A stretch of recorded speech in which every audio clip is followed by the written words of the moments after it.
everyone, assalamu alaikum. This is me Maisha Akhtar and welcome to my another new video. Guys, আজকে আমি আমার স্কুলের প্রজেক্টের জন্য শহীদ মিনার এবং কিছু পেইন্টিং করব। সো আমি সেটা শুরু করে দিই। দেখতে পাচ্ছেন আমি অনেক কিছু নিয়ে বসে গেছি এবং কি সাথে দেখতে পাচ্ছেন বিরিয়ানির প্যাকেটও। এই বিরিয়ানির প্যাকেটেরও কিন্তু একটা ঘটনা আছে। আমি দোকানে গিয়েছিলাম বিরিয়ানির প্যাকেট আনতে, তো একটা আঙ্কেলকে বললাম একটি বিরিয়ানির প্যাকেট দিন। উনি আমাকে নর্মালি বলল কিসের জন্য। আমি বললাম আমার স্কুলের প্রজেক্টের আছে তার জন্য। তো উনি খুশি হয়ে বললো আমাকে গুড আইডিয়া। আমিও ভাবলাম যে উনি খুশি হয়েছে। তো তারপর উনি আমাকে একটি বিরিয়ানির প্যাকেট দিল। আমি সাথে সাথে আবার আরেকটি চেয়ে বসলাম। উনি আমাকে একটি নীতিবাক্য শুনিয়ে বাসায় চলে যেতে বলল। নীতিবাক্যটি হলো লোভে পাপ, পাপে মৃত্যু। গাইস, আমি বুঝলাম না উনি আমাকে কেন তখন এই নীতিবাক্যটি বলল। আপনারা যদি জেনে থাকেন প্লিজ কমেন্টে বলবেন। এর মাঝে দেখুন মিনারগুলো বানানো শেষ আমার। দেখুন আমি বিটগুলো বানাচ্ছি। তো বানাতে বানাতে একটু চাও খেয়ে নিলাম চিয়ার্স করে আমি আর বড় বোন। এবার আমি খেতে খেতে তারপর বিটগুলোতে একটা পেপার দিয়ে আমি আরও শক্ত করে আঠা দিয়ে লাগিয়ে নিলাম। তো গাইস, প্রায় আমার বিটগুলো শেষ হয়ে গেল। এটার উপর আমি আবার মিনারগুলো আঠা দিয়ে লাগিয়ে নিলাম। লাগানোর পরে দেখুন কত সুন্দর লাগছে। কিন্তু গাইস, এখনও কিন্তু কাজ শেষ হয়নি।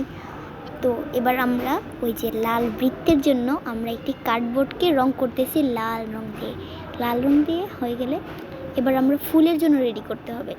ফুলের জন্য আমাদের ক্লে নিয়ে নিয়েছি।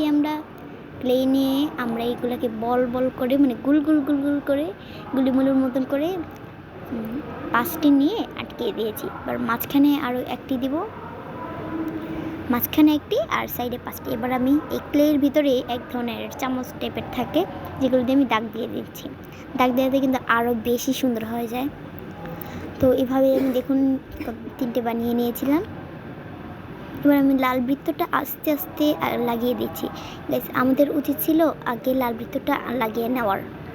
দেন আমরা আরও কিছু ফুল বানিয়ে নিচ্ছি ক্লে দিয়ে গোল গোল করে। আমরা এবার নিচ্ছি সাদা নিব নাকি নীল নিব, কোনটা নিব কনফিউশনে পড়ে গিয়েছিলাম। তো এবার ফাইনাল ডিসিশন করে নীল কালারটাই দিয়ে দিলাম। আঠা লেগেছিলো তো তাই হাতের কী অবস্থা আমাদের। এবার আমরা শহীদ মিনারের ভাষার জন্য ভাষা লিখতেছিলাম। আমরা এখানে স্বর লিখেছিলাম, ও লিখেছিলাম, ক লিখেছিলাম, এটসেট্রা অনেক কিছুই। তারপরে আঠা দিয়ে আমরা এখানে লাগিয়ে নিলাম ভালো করে। তারপর গাইস ফাইনাল লুক, ওয়াও, সত্যি বলতে গাইস অনেক সুন্দর হয়েছে।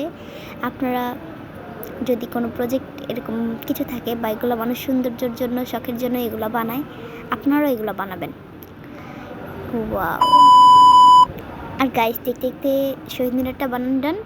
এবার আমার আছে পেইন্টিংটার জন্য আমি এখানে আঁকছি মানে এই বর্তমান অবস্থাটার দৃশ্য এবং গ্রামের দৃশ্যটা। তো এখানে আগের ছবি এবং বর্তমান ছবি। তো এবার আমি আঁকা ডান করে রং করে নিলাম। আকাশি কালার রং দিয়ে দেবো, আকাশে স্কাই কালার অ্যান্ড সবুজ কালার। তো এবার আমি ব্রাশটা নোংরা হয়ে গেল আবার ধুয়ে নিলাম। তারপর এখানে ভালো করে মনোযোগ দিয়ে রং করে নিলাম। এবার মানুষটা আমি রং করে নিচ্ছি। ওয়াও, খুব সুন্দর, মাশাআল্লাহ। গাইস আমাদের ডান। দেখুন ফাইনাল লুকটা কত বেশি সুন্দর হয়েছে, মাশাআল্লাহ। এটার জন্য আমাদের কিন্তু রচনাটাও লিখতে হয়েছিল, রচনাটা লিখতে গাইস আজকের মতো বাই বাই।